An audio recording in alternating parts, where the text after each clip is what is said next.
So welcome to our first virtual mini youth conference, aimed at showcasing the work of some of the outstanding charities and groups supporting young people across London. My name is William Atkinson, and I chair the Greater London Lieutenancy Occupation Council. Tonight, I'm joined by two London-based charities working to provide skills, hope, and inspiration to young people drawn from economically and socially challenged communities. Both charities seek to empower young people to be the architects of their own futures. The two charities in question are Ubuntu Roundtable Projects and Adab Trust. The presentations will provide an introduction as well as a substance of their respective approaches to assisting young people to take responsibility for themselves and for the extended wider community. I'm also joined tonight by members of the Occupational Council. Thank you very much. If we can now move to our first presentation, Ubuntu. Thank you. Hello, everybody. Good evening. My name is Maria, and I am one of the team that manages the Ubuntu Roundtables project. I'm actually one of the most recent blow-ins. I've been with the project for about a year, but I would like to introduce my two colleagues who've been there and around the project for much, much longer. Firstly, Mark Murray, and then Timon Dixon. And I think, Mark, you're going to start by telling us exactly why the project's needed. Afternoon all, hope everyone's having a good day. Yes, I'm Mark Murray. I'm one of the lead facilitators on the roundtables and Ubuntu Roundtables, and I am the originator of an original project called the Roundtable from Youth Futures, which I started when I was 19 with my youth club in South London.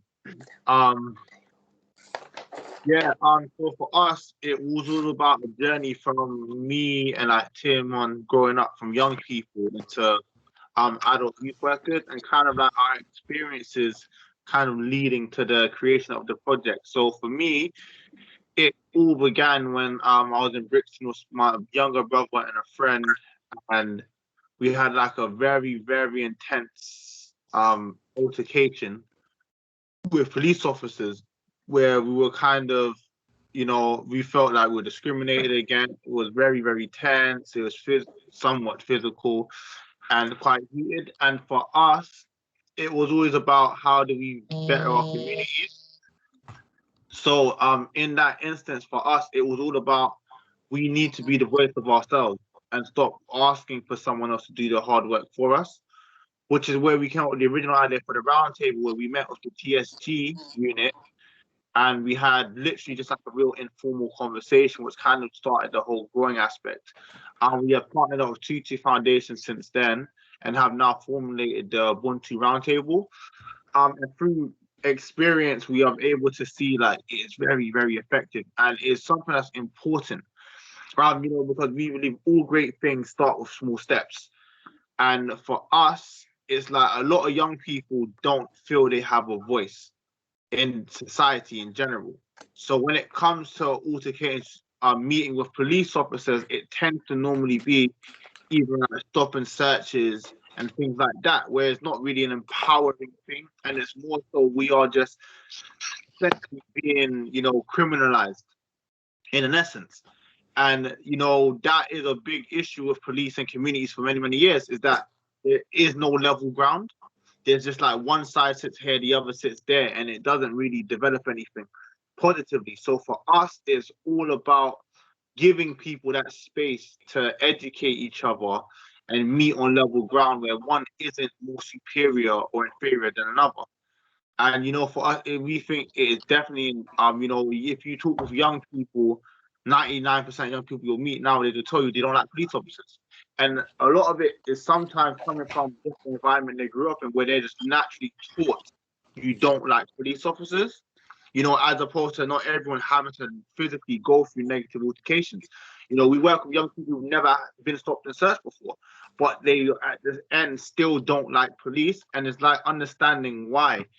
And I think on the flip side, the same stigma comes when it comes to our communities, where social media and things like that kind of paint a very bad picture of some of these disenfranchised communities, and it's easy to criminalize everybody. You know, and a big part of the issue for us is simply that we don't have any form of communication that inspires growth and development. You know, when things are put together to like sets and 60s and stuff like that, it's not put across to the community. It's more so people who don't live within that community deciding this is the way to solve our problems, as opposed to asking those who live in that community what are the real issues and struggles and how can we best help, you know, better that. So for us, it's about having that initial relationship, just that initial conversation, just to get to know someone on the other side of the table is like the first groundbreaking step to developing in the right direction to actually, you know, develop, you know, building relationships with police and young people. So is it tricky? This is a kind of silly question. Is it tricky to get these young people and police officers into the same space? In a sense, it is, because, you know, coming from where I grew up, just being seen talking to police officers used to get called a snitch, a rat, a title, whatever you want to call it. And it was always viewed as a negative thing. It's never been seen positive. So for young people, you know, just being in a space with an officer is actually a negative thing. You know, we only feel as if they're gonna be criminalized or get in trouble or, you know what I'm saying, discriminated against depending on where they're from. And, you know, for that, it's like, if you ask a young person if they want to sit down and talk with some police officers, 99% of them say no. However, it is, for me, we found quite easy to get officers in the room. You know, they're always quite open to joining sessions and kind of getting the ability to speak and learn. But yeah, I think it's just the young people side is one of the hardest things to do. But lucky for us, our whole, you know, careers are literally been built on young people, relationships with young people. So that's kind of like what makes it a little easier for us. But no, I would say it is very difficult initially getting them in a room together, definitely. Okay, so how do you do it? How do you convince them? So obviously, me and Tim, obviously, we both grew up in Brixton, you know, and young people we've been young people. I'm sure we all have at one point. But for us, because we are quite a bit younger, we are still very much active in our communities. And all the people that I grew up with who were younger than me are now like the generation below me.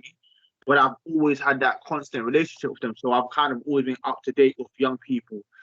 And, you know, for us, we have a strong team who come from these disenfranchised areas. You know, we all come from, you know, a lot of us come from single parent households and under the poverty line and, you know, have been excluded from school and things like that. And, you know, have been stopped and searched on many occasions. So a lot of us, we relate with a lot of these young people and we can fully understand the issue they have because we've been there. Do you know what I'm saying? I've literally been on that other side of the coin where I was once upon a time screaming, yeah, all police are bad and they just hate me.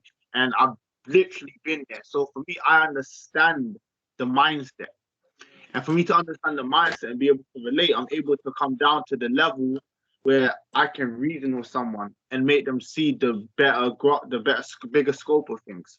Do you know what I'm saying? Because that's the kind of development process that I went through. So I know how to now take someone along that journey, as opposed to, unfortunately, if you are a bit older, like you come from a better community, they kind of feel like you don't really understand them or you don't really get it, and you're just there kind of like making it like a pet project or something like that. And, you know, it is unfortunate, but, you know, we are blessed that we are able to talk with young people. When they look at me, they just see someone who's just come up like they've come up. And, you know, it makes it that much easier to have these conversations and get them involved. So, Simon, if I bring you in at this stage, you were there right from the start as well, and you felt that the project was a valuable thing and that it should be grown. Do you want to tell us a little bit about how the Roundtable became the Ubuntu Roundtable? Well, it became the Ubuntu Roundtable when we ran a pilot in our youth club, what we own, which is Youth Futures. And then we got evaluated, and I guess Joseph, who runs Youth Futures or ran Youth Futures, was partnered with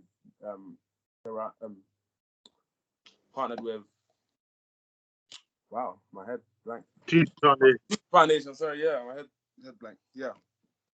They were doing Conversations for Change, which was kind of like on the same lines of what we was doing, and I guess the two coming together was much more feasible to do. So make light work. So we did it in 10 boroughs. We did a 10-borough project, what was funded by MOPAC. And yeah, we had that again. Had it evaluated by people from Hallam, from university. Sheffield, yeah, the university. And then we're currently doing a West London project, but it was impacted by lockdown because obviously people in the same room.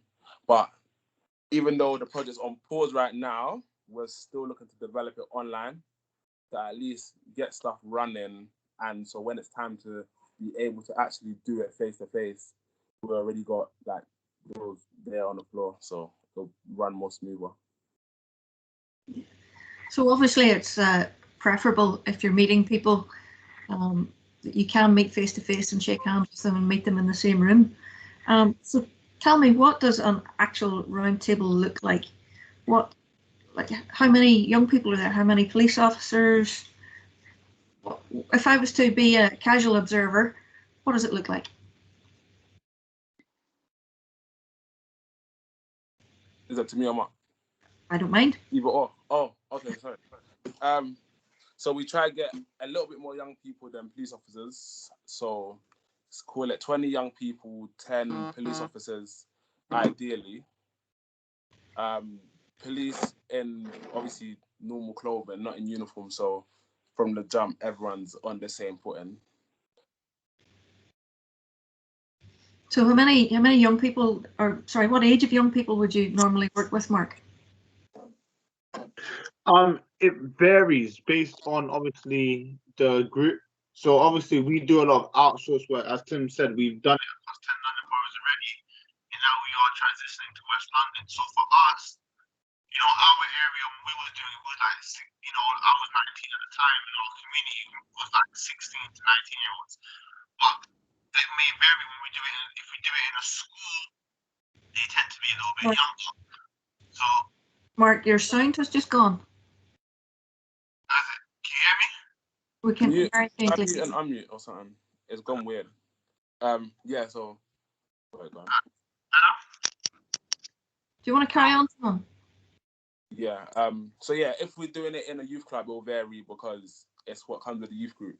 And as you said, we've done it in schools previously, so that will be the age range of the year group. Yeah. So what? Everybody just walks in and starts having a conversation? No. All right. Can you guys hear me now? Yeah. All right. Amazing. Sorry. So the way it worked initially. You've gone again. Gone again? No.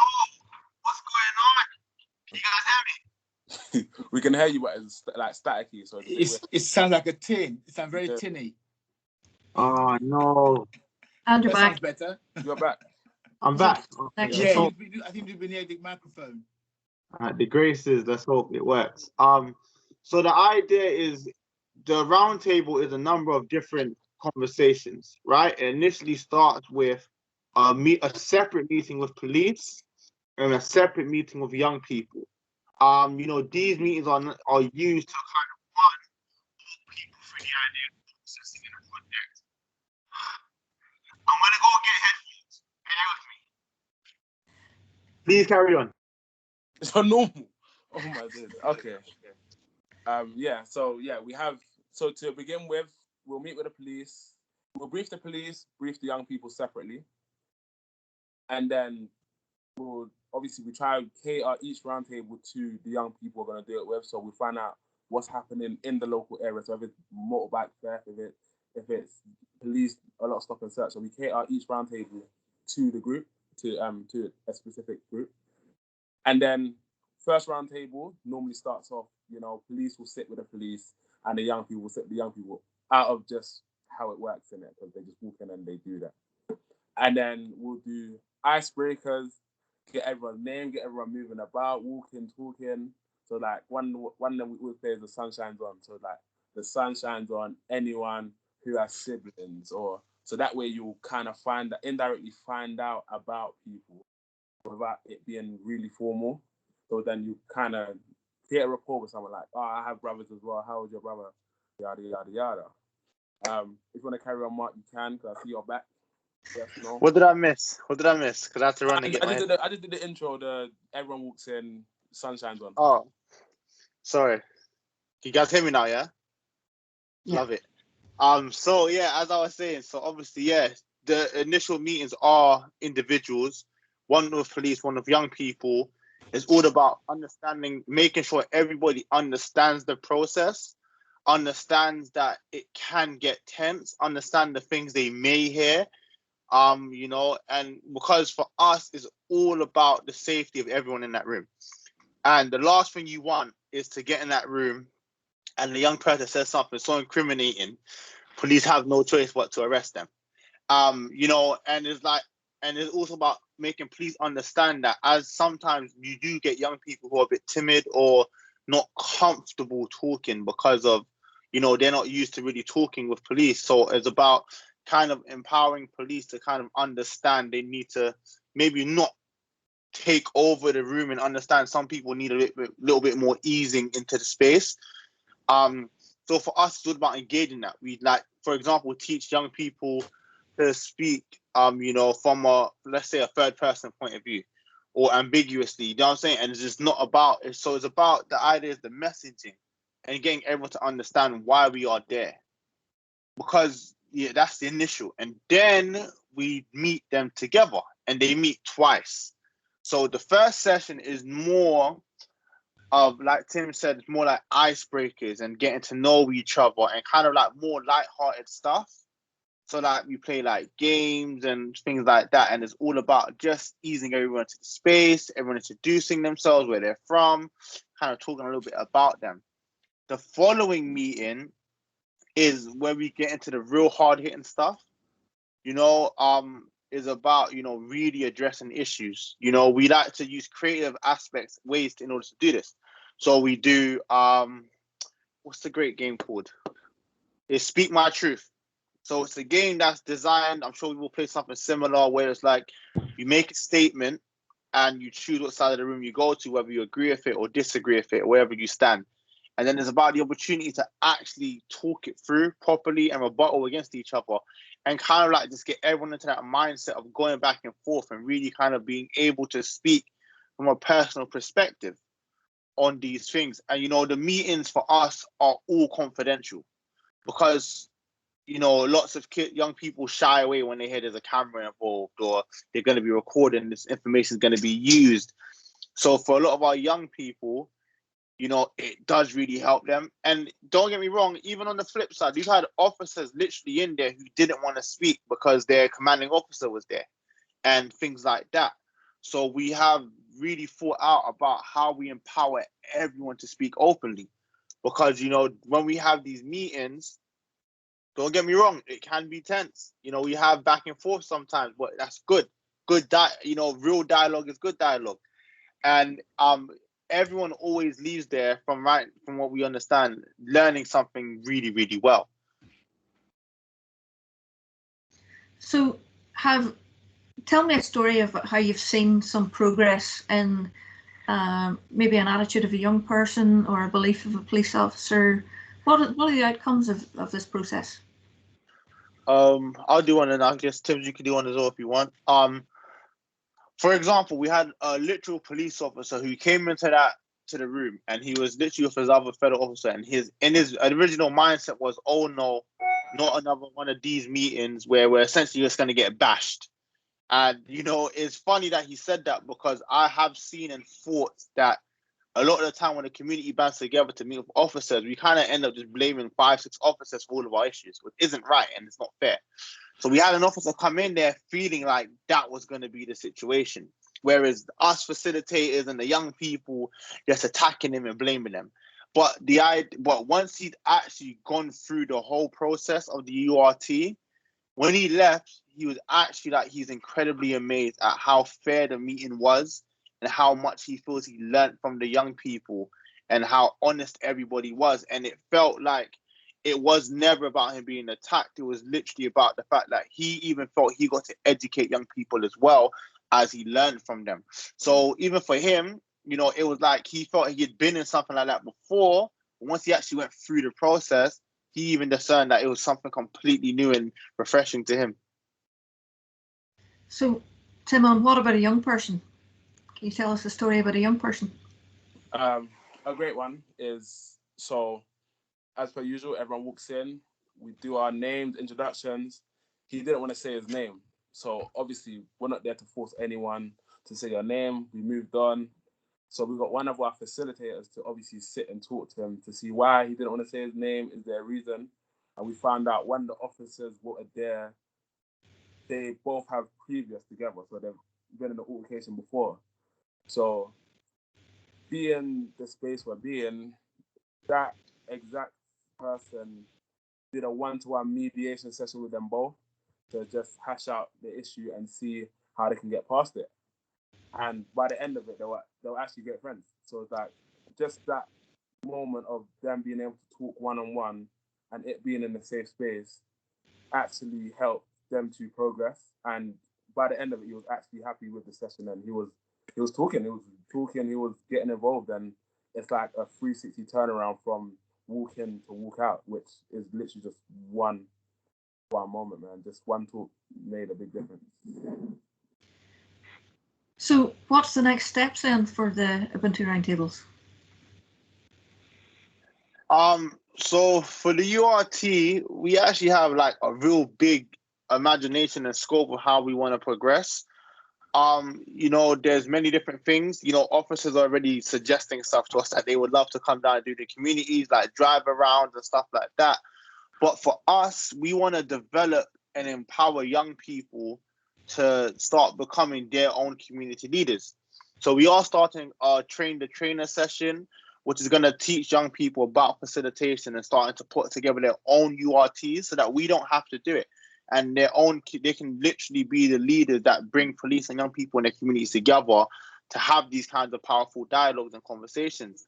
We're also starting a mentoring program, still in the works, so it's got a couple of bumps, but we are filing it down.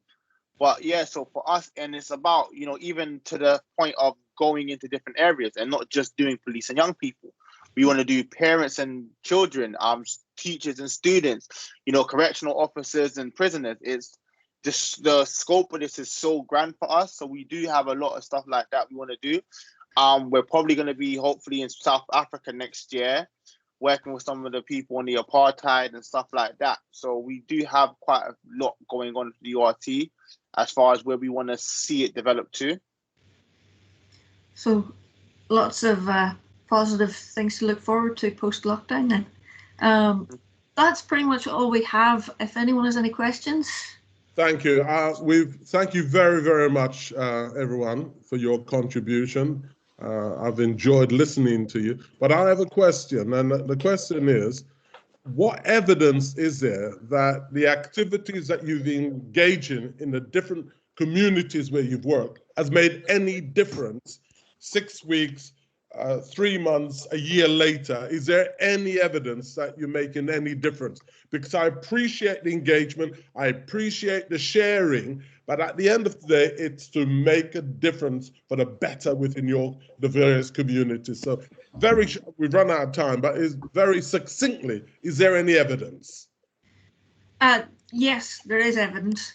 The challenge we have is maintaining the confidentiality of our participants, both from the police officers' perspective and from young people's perspective. But whenever we do encounter young people later down the line, it tends to be someone who says, oh, I was involved in that. And we had someone came along and said, I really enjoyed that. Can I please become a young facilitator? And they came along and then took part in the next round table. So just a small example of how someone was impacted. They had discussed it with their friends. It became an acceptable thing to, yeah, let's go and be part of this. And likewise, we've had positive feedback from police officers who've said, we want to be part of this as well. Now, can we measure when we have 20 young people in a borough, does that impact crime statistics? I'm afraid we're just not that big yet, but watch this space. Yeah, thank you. We've got time for one more question from anyone else on the call. William, just one question. Has the police done any evaluation of this? The police, no, but every step of the way, what we have done is we have engaged external evaluators, and we've produced what's the word I'm looking for? A neutral perspective evaluation document every time, and that's actually available on the Tutu Foundation website, for example. Oh, excellent, thank you. Helpful. Mike, did I see you waving?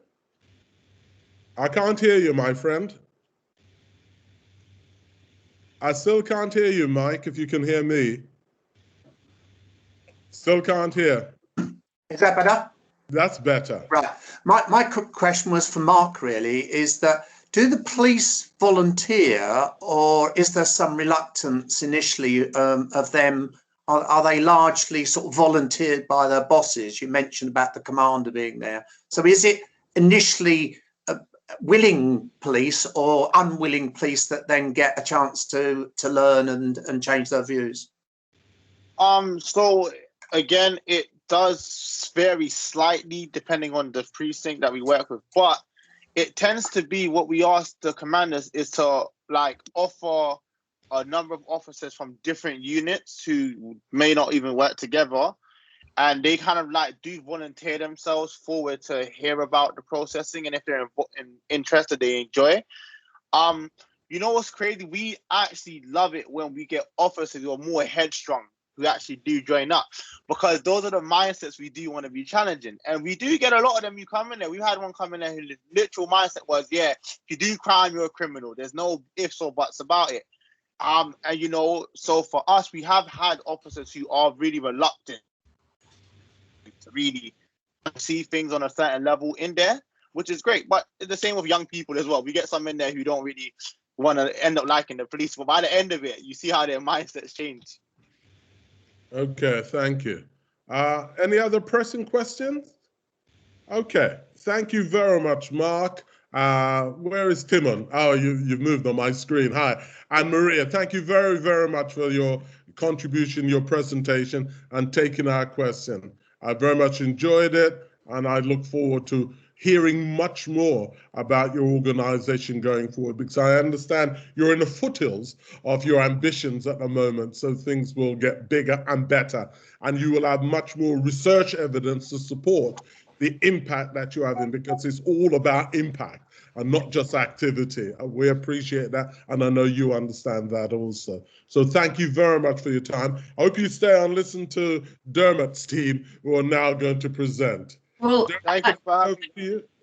Unfortunately, I'm going to have to jump off. Okay. I have pressing stuff to get onto. But if this recording is going out, I will definitely sit down and get to listen to whatever I missed today. Okay. But I do appreciate everyone's time today, and I can't wait to hear what you guys are up to as well. But thank you for having me. Okay, thank you. Thank you, Mark. Cheers now. Dermot. Right, thank you, Sir William. And Dermot, could you just say something about the name of the trust and its origin and what it actually means? Well, thank you. It's an Arabic word that means an honourable way of doing things. So it's the adab of something. And I particularly wanted to reach out to some of our inner city youth, so that's why I chose that name. And it seemed appropriate at the time. It's actually a taxi driver who suggested it. I think this. Do you want me to introduce what's going next? Yeah. Yes. Continue. We weren't quite sure about the IT, as it does, unfortunately, for the other chapter, it keeps glitching. So what we've done is produced a little sort of montage video of all of our collective experiences of youth work. And for me, I'm an accidental youth worker. I came from a motorsports engineering background, I suppose with an eye from business. And I applied those principles to youth work, which is essentially innovation by learning by your mistakes. And I've made plenty of those. And what I put together is my most important influences. And a key one of those is the Scout group that I've been part of, which is the 2nd East London. And so the work that Vicky Thompson and Kay Leggett have done, I think, is just extraordinary. So we produced you a little video, and the thought was give you the link rather than try and play it, I think, through your website or that. So that's the idea. And I think Rachel's got the link. Does that make sense? Yes, I've just shared it in the chat window. If everyone can see that. Let's have a look. I can't actually do that, Rachel. Could you send it to me as an email link? Yes, absolutely. I will do that now, Mike.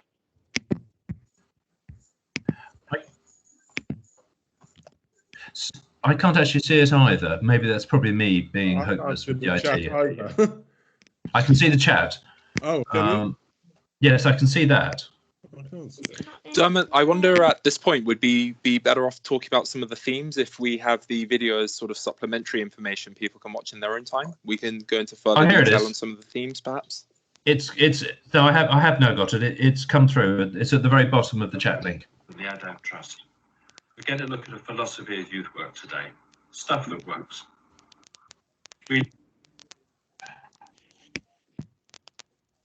This is what people that didn't invest in Amazon look like.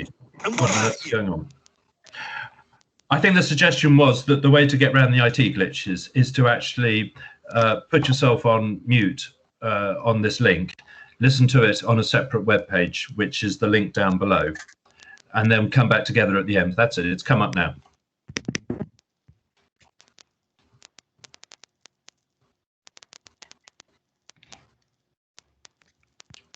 Is that working for everybody?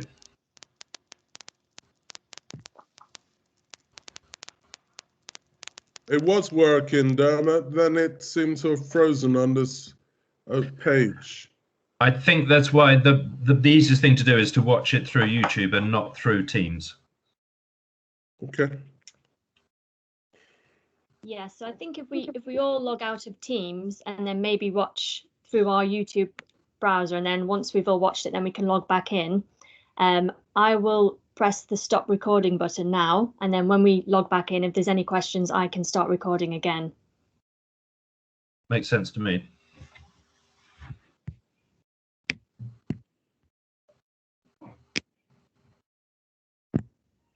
Dermot, I'm just wondering, as it's being pre-recorded, people may not have the opportunity to see it. Would we be better off giving a summary of the main themes that we can elaborate on a little bit further once the video has been watched? We can certainly do that. I think we're going to have to see how the IT's worked.